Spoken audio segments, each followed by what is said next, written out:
a legal contract between you and Toronto Community Housing. It follows the rule of law under the Residential Tenancies Act and social housing legislation. You agree to follow the terms by signing the lease. You can continue to live in your unit as long as you follow the terms of your lease. Basic information and terms. This section is at the beginning of a lease. It states the legal name of the landlord and the name of the tenant or tenants, the exact address of the rental property, including the unit number, and the initial term of the lease. Your lease will have a section that lists the names of the people who are allowed to live in your unit. These people are considered occupants. If your household changes after you sign your lease, for example, someone moves in or out, you must let Toronto Community Housing know by calling or visiting your operating unit office. You will be told what documents you need to give the office. You must do this within 30 days of the change. Your lease sets out the terms of your monthly rent payment, how much you have to pay every month, and when each payment is due. Your rent is due on the first day of each month. A section of your lease lists the appliances, utilities, and facilities that are included in your monthly rent. Look at this section carefully to make sure you understand what is included in your monthly rent payment before you sign your lease. Some services are paid for by Toronto Community Housing, with the cost passed on to you as part of your rent, such as gas, hydro, and heat. In some locations, there are some services that you must set up and pay for yourself, such as hydro and gas. In all locations, you will have to set up and pay for cable, telephone, and internet. If your rent is geared to your income, you will see a section that looks like this. This section of the lease deals with all the money issues, not just your rental payment. Your lease will also tell you if you have to pay a fee for other services not covered by your rent, such as parking. Once a year, Toronto Community Housing will calculate your rent based on your household's total gross monthly income and tell you how much rent to pay. If your income changes, your rent may change. You must report changes to your income to Toronto Community Housing within 30 days. These are the types of things you have to report. If you are earning more or less money than when you signed your lease. If your sources of income change. If someone moves in or moves out of your household, or the birth of a baby. If you own or acquire any assets or residential property. Your market rent is the amount of rent you would pay if you are not eligible for a subsidy or if you are a market rent tenant. The market rent will likely increase every year. Income verification. If your rent is geared to your income, when you sign your lease and at least once a year after you move in, you will be asked to complete and submit a form telling us about your income and assets. The form includes information you provide to Toronto Community Housing. When you receive this package by mail, read it carefully and make note of any changes.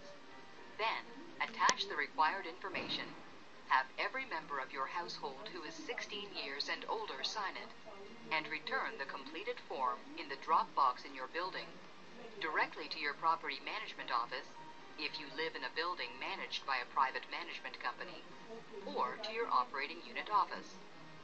It is important to complete the form and return it on time.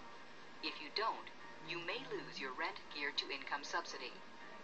It is your legal responsibility to report any changes in your income, your assets, your sources of income, or who is living in your household within 30 days. If you don't, you will be misrepresenting your income and breaking the rules of your lease.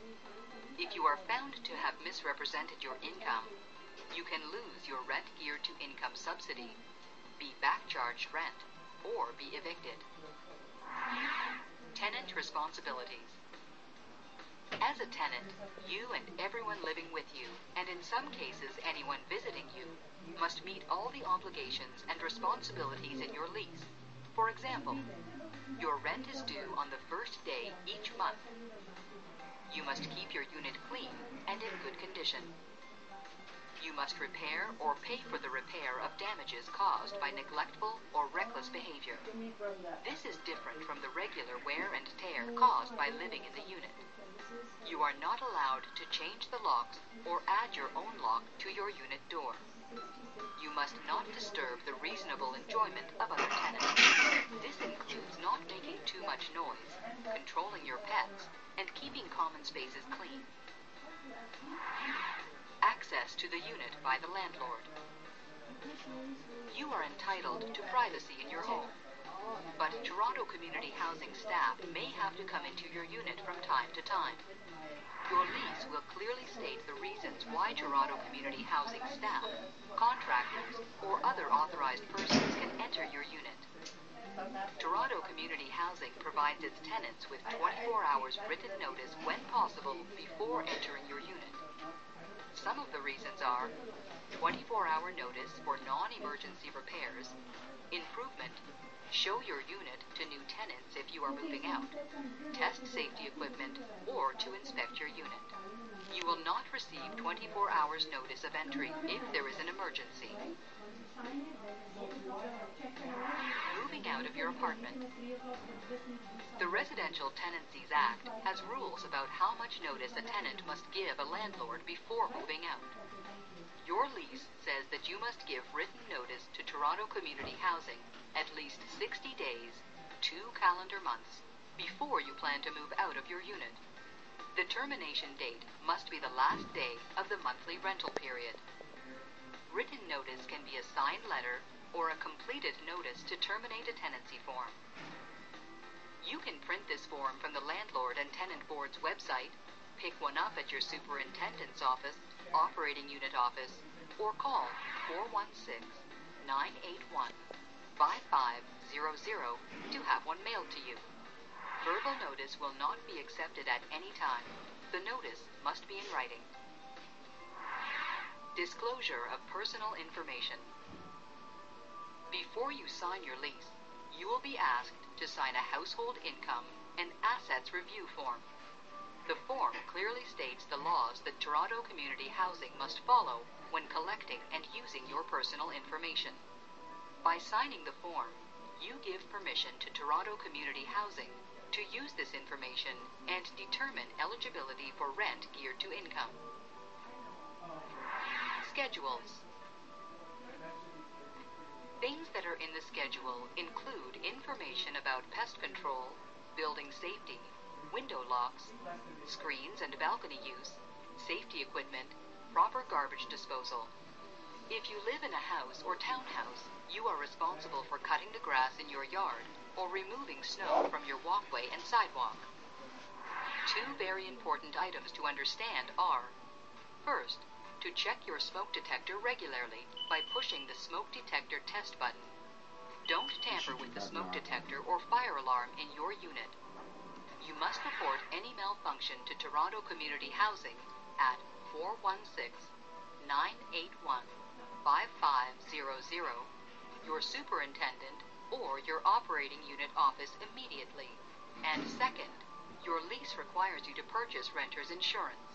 You will receive more information in your leasing package. Signing your lease. At the end of the lease, there will be a place to enter the date and name or names of a representative of Toronto Community Housing. This could be a staff member or a member of a property management company. Everyone in your household who is 16 and older will be required to sign the lease. Toronto Community Housing staff must give you one copy of the lease, and you will be asked to sign in a separate place confirming that you have received a copy. Leasing package. After you have signed your lease, you will receive a leasing package. The package will include many important documents. You will receive a checklist. Please ensure that you receive all of the documents listed on it. Landlord and Tenant Board. The Landlord and Tenant Board provides information about what to do if you think Toronto Community Housing is not following the rules in your lease. To enforce the Residential Tenancies Act, the provincial government created the Landlord and Tenant Board. One of the board's responsibilities is to provide information about the Act to landlords and to tenants. In many cases, once landlords and tenants are made aware of their rights and obligations, they can resolve any problems that come up. But if the landlord and tenant cannot resolve their problems, the Landlord and Tenant Board has the authority to hear both sides and settle the dispute. Here is the contact information for the Landlord and Tenant Board. You will receive this information in your leasing package. You can access Landlord and Tenant Board information on the Internet. If you don't have access to the Internet at home, you can use a computer with Internet access for free at any public library. Conclusion. It is important that you read your lease carefully or have someone read it with you so you understand all the terms and conditions you are agreeing to. We hope that you found the information in this video helpful. Toronto Community Housing wants every tenancy to be successful. Remember, we're here to help. You can call us at 416-981-5500,